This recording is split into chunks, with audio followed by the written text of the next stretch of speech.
I'm going to show you an idea, a suggestion of how to paint water.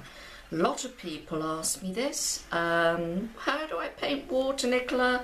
And sometimes they have a go and they end up with just a big solid blob of something or other, and it is tricky, but I think what you've got to do is remember what the water is.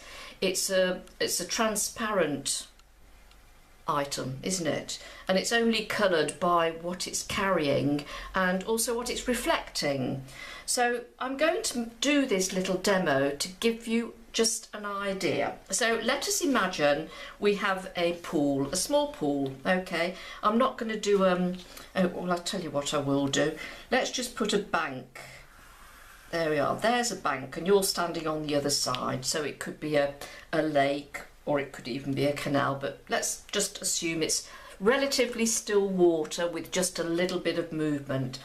Now, what I'm going to do is I've mixed a colour. Again, I'm using what's lurking in my palette, because, you know, depending whether there are trees by the side or earthy banks or whatever, you're going to get that reflection. But the way I'm going to do this is I'm going to use a lot of water. Now, I'm going to imagine there are some slight ripples. So what I'm going to do is I'm going to just make some shapes like that with water, with this very, very thin wash. It's gone a bit darker there.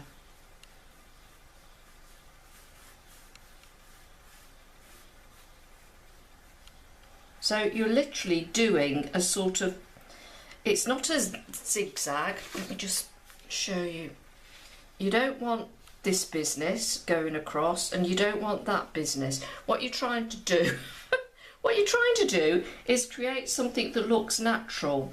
So I'm varying the thickness of the lines, I'm varying the gaps, because the gaps that I'm leaving, the paper that's blank, that is going to be the reflective bits. And look how I'm dropping little bits of colour in, just to make the difference. Now, if it's further away, your ripples will probably be smaller. And then as it gets nearer to you, you can see them a bit more clearly.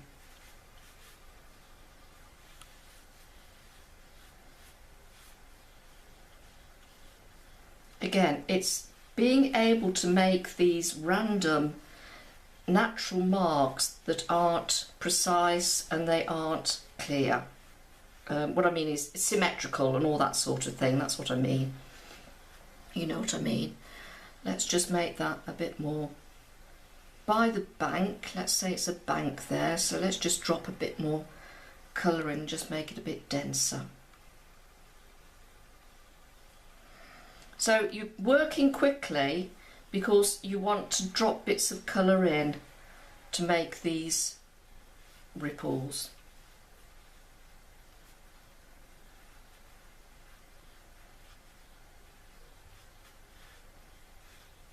So I hope that is going to be of help to you, and that you feel that that is a relatively realistic rippling effect.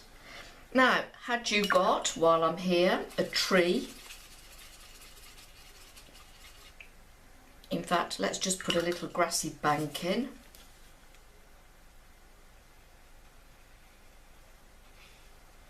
So you're going to have some of that reflecting in the water.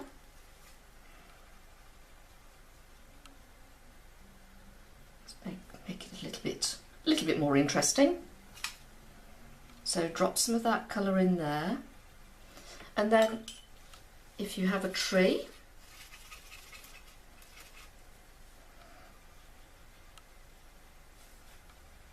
you can just drop